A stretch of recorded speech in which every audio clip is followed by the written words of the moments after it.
Bonjour à tous, dans cette capsule on verra une application directe de ce qu'on a vu sur les systèmes linéaires. L'objectif pour moi c'est pas de résoudre des systèmes linéaires parce que je suppose qu'on maîtrise l'outil informatique, soit avec le RREF au niveau calculatrice, soit comment résoudre un système, ça c'est de la matière. Aujourd'hui je m'intéresse à une application, donc un transfert entre ce cours de mathématiques un peu neutre et un contexte différent. Ici j'ai pris un exemple d'équation, de pondération d'équations chimiques. Voilà mon idée. Alors l'objectif, c'est de voir comment passer de ce contexte de chimie à un contexte mathématique. Comment passer d'un produit chimique, d'un réactif, etc. et des atomes à une notation mathématique qui est les vecteurs. Alors l'équation classique, pondération chimique, a une équation vectorielle qui fait apparaître un système linéaire. La résolution se fera dans un environnement informatique classique. Donc j'insiste, ce n'est pas la résolution qui m'intéresse, c'est plutôt la modélisation et bien sûr, on respecte les contraintes dans chaque contexte. On va partir d'un exemple classique, pondération des équations chimiques. Alors, je vais partir d'un exemple de référence. Bien sûr, si on arrive à comprendre cet exemple de référence, on sera capable de comprendre les autres. Bon, j'ai choisi un exemple très simple. Le propane C3H8 se mélange avec l'oxygène pour donner quelque chose de type dioxyde de carbone et de l'eau, H2O. Voilà l'équation qui reproduit cette transformation chimique. Un objet chimique, un deuxième objet chimique, un troisième objet chimique, un quatrième objet chimique. Et l'idée, c'est de transformer cet objet chimique à un objet mathématique connu. Pondérer, cette équation revient à trouver quelque chose ici, plus quelque chose ici, qui doit être égal, donc ça doit être équilibré à quelque chose ici, à quelque chose ici. Alors ce quelque chose, c'est plutôt la notion variable. D'après ce schéma-là, j'aurai besoin d'une quantité inconnue, x1, plus une deuxième quantité inconnue, x2, qui va donner une quantité x3 et une quantité x4. Bien sûr, les chimistes, convention mathématique, les x1, les x2, x3, x4 doivent être des entiers naturels. Dans un deuxième temps, régler ce problème de contraintes dans ce contexte. Bien sûr, nous, en mathématiques, pour nous, des xi prennent des valeurs réelles n'importe lesquelles. Les chimistes préfèrent avoir un schéma plus simple, c'est-à-dire qu'avec des naturels, et dans les naturels, ils doivent prendre la plus petite valeur. Première inconnue, deuxième inconnue, troisième inconnue et quatrième inconnue. C'est une question de notation, donc j'ai choisi de mettre x1, x2, x3, x4. On peut mettre x, y, z, t, on peut mettre a, b, c, d, etc. Partons avec ce choix-là. Le problème de pondération chimique revient à un problème de trouver des inconnus, 4 inconnus. En mathématiques, pour résoudre une situation de type 4 inconnus, etc., on doit construire des équations qui vont avec. On sera incapable de trouver les 4 partant d'une seule équation.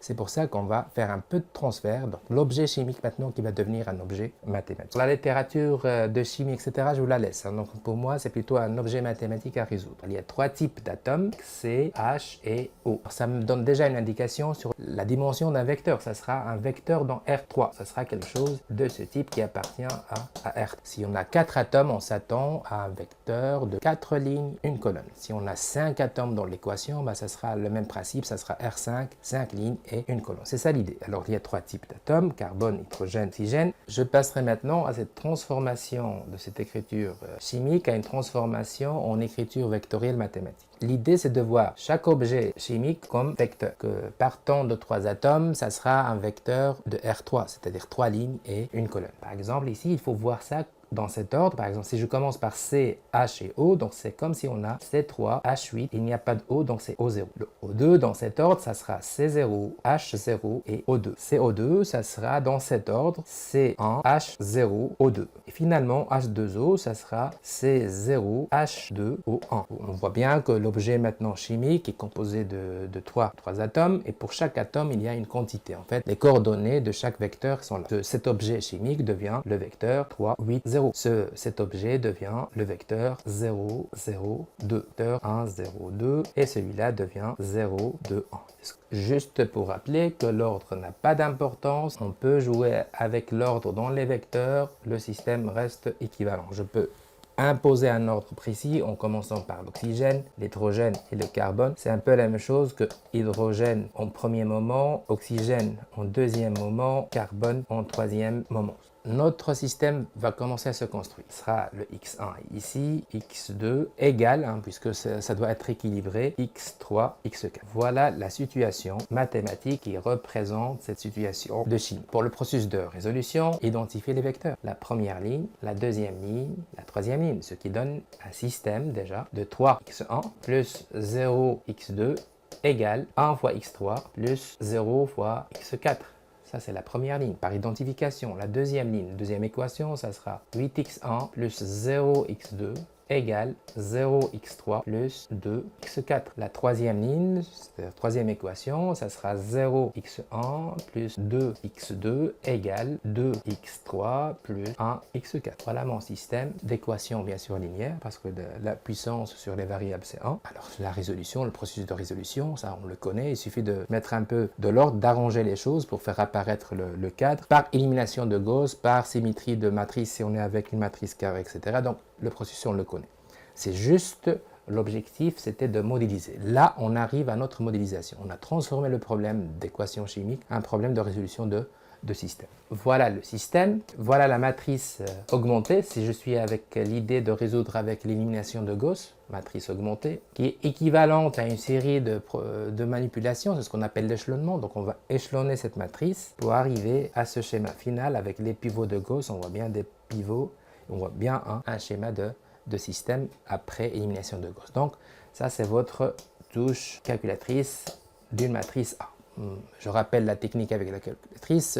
Premier moment, je vais éditer la matrice, donc je vais encoder mes valeurs. Et au deuxième moment, je vais chercher la commande échelonnement et qui va me permettre de me donner la forme réduite. Et voilà la solution. Après, il faut discuter, il faut conclure. Notre matrice échelonnée réduite, on est parti avec 4 variables et on voit qu'il y a un premier pivot, un deuxième, un troisième. Donc le quatrième, c'est pas un pivot de Gauss, donc je sais que j'ai ma quatrième variable qui est libre. Donc ma variable x4, elle est libre. Libre, c'est-à-dire il appartient à R. Pour l'instant, mathématiquement neutre, une variable libre, c'est-à-dire libre dans R, c'est-à-dire il peut prendre n'importe quelle valeur dans R. Et on va faire un peu à rebours les choses pour trouver le x3. Je vais le tirer d'ici, donc ça sera 3 quarts de x4. Je tire d'ici le x2, il sera de 5 quarts x4. Et finalement, je tire d'ici le x1 égale 1 quart de x4. Voilà les solutions mathématiques de ce système. x4 libre, x3 c'est en fonction de x4, 3 quarts de x4, x2 en fonction de x4, 5 quarts de x4, et finalement x1 en fonction de x4, 1 quart de x4. Alors voilà la forme générale des solutions.